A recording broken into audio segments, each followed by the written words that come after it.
Can you tell me about how? Because I know how they portrayed it in the movie, but I would like to know how Dre informed Suge that he was leaving the label in '96.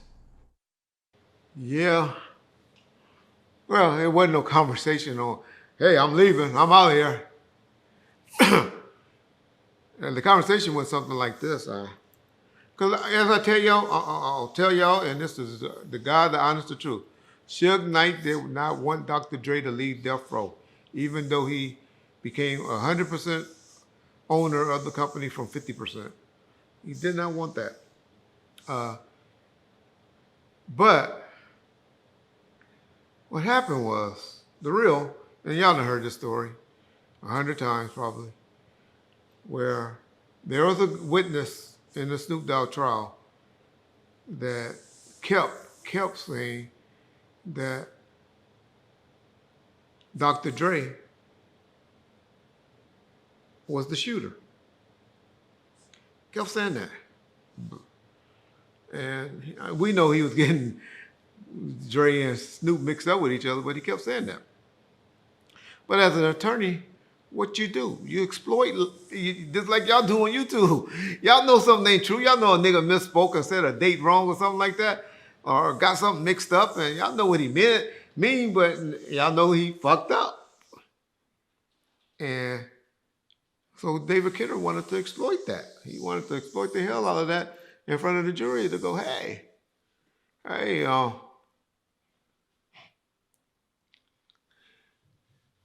what's your name?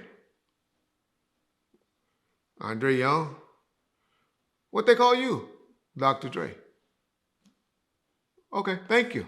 That's all he wanted to do with Dre. Put him on the stand and ask him no questions. And then just to like cross-examine him to exploit the discredit that witness. Dre was like, I don't want no part of that shit. I ain't dealing with that. Tupac hears about this. Y'all gotta remember, Tupac comes from, y'all know his training. Y'all know how Tupac is. Loyal as a motherfucker, right? And so he was like, wait a minute, this guy, number one, he don't never be around. He ain't doing that many beats. I ain't here to work. I came here mainly to work with him and do all of these beats with him, and I can't get the nigga to come to the studio and do no work for me, send me no beats, mix down my album. I don't know. DJ Quick mixed down All Eyes on Me, not Dr. Dre. And it ain't no beef yet. Dre was just being, maybe he had an exit plan in his mind. I don't know. But he was being lazy, for lack of a better word. As y'all know, y'all see how often he puts out an album. Not that he has to anymore, but even when he was in the music business, he was very, very particular and slow. Particular and slow with his music. So, but now he's like showing disloyalty to Snoop. So Tupac was like pushing that and kept saying that and all of that. So Dre is like, man, you know what? Especially after that Christmas party incident, where they had to pay out that $600,000 and they almost got their probation violation and all that, because all three of those niggas was on probation. Pac was out on appeal bond. Dre was on probation and Suge was on probation. Those niggas were sweating bullets after that Mar Anthony Bill incident at that Christmas party, all three of them. So he like, man, you know what? I'm tired of this bullshit. Which, but we know he was still around. But, that shit that builds up. And so, because you say, how was he still around? Well, we know he did the California Love. He was the director of the remix California Love, the one at the pool scene. And that one was done in like January, February, okay? We know Tupac album came out February the 13th, okay? We know that Tupac went in and performed at, what was the name of that? Saturday Night Live? February the 17th, No mention of Dre there or anything, right? And then we know Snoop got acquitted.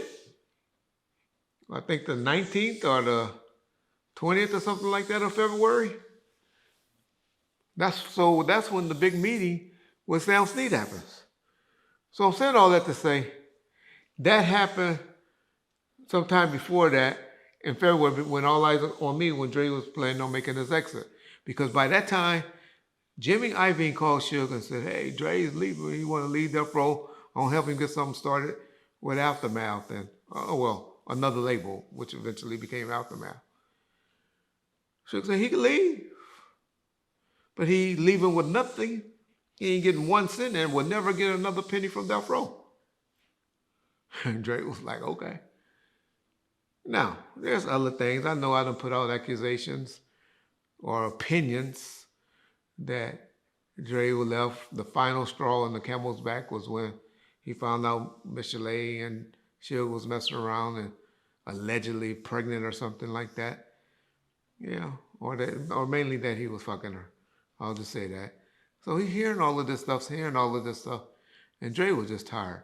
But how the conversation really went was from Jimmy Iovine to Suge, and Jimmy assuring both he still had their backs. Dre, you'll be fine. Let him have the company, and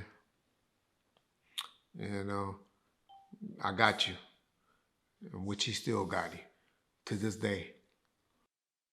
So Dre never told Suge I'm leaving. He did it through third parties. Third party between Howard King, who is Dre's attorney, who works for Peter Paterno or Peter Lopez, forget his name, Peter, I think, whatever, was Howard King's partner, which is Jimmy Iovine's best friend. Tell you, this shit is small, boy. But Dre's attorney, the head attorney, Howard King did all the work, but there's a attorney named Peter, Me Against the World, you know all of this. That was Jimmy Iovine's best friend, and it all was done between them. Paperwork was bad on that separation agreement. My boy Jeff Lowry, who was the head of Disney, all of their music, he was our transitional attorney at the time. He used to be like, boy, y'all boy David Kenner was. But I said, hey, he's a criminal attorney. He don't know how to do paperwork like that. And he was just trying to do entertainment attorney, but his specialty was criminal law. So y'all learn that, people. Deal with people with their specialties in everything. Because they're little dots and T's that need to be crossed. And sometimes they don't happen. But yeah, that's how it went. It was never a conversation where Dre and Suge sat down. Because I'll be honest, Suge is a very, very charismatic, where, yeah, he would have talked Dre and convinced Dre to stay and make shit work out. Because, like I said, he did not want Dre gone. I know that. I know that for a fact, knowing Suge Knight. Yeah, it's funny because in Straight Outta Compton and in the All Eyes on Me movie, they always have Suge like staring down Dre whenever they come across each other. Like in the scene where they're at Can-Am, Suge is always like, giving like this mean ass stare to Dre. So I guess that's how they perceive the way it was. But yeah. Well, no, Suge really liked Dre. He really respected Dre, and they had been through a lot. If you really listen to DOC and people like that, they've been through a lot. So now, Suge gets a bad rap because he do play the tough guy role and try the intimidation factor and all of that. But the nigga really a sweetheart, a sugar bear. I always told the nigga, me and you ever have a problem, I'm sticking a bitch on you. Because a female can get anything in the world from him. I don't think he know how to get mean and go crazy to a female. He'll slap the shit out of one. But as far as just being an asshole, that's not him. It's not him. if you know you being cool with him. Yeah.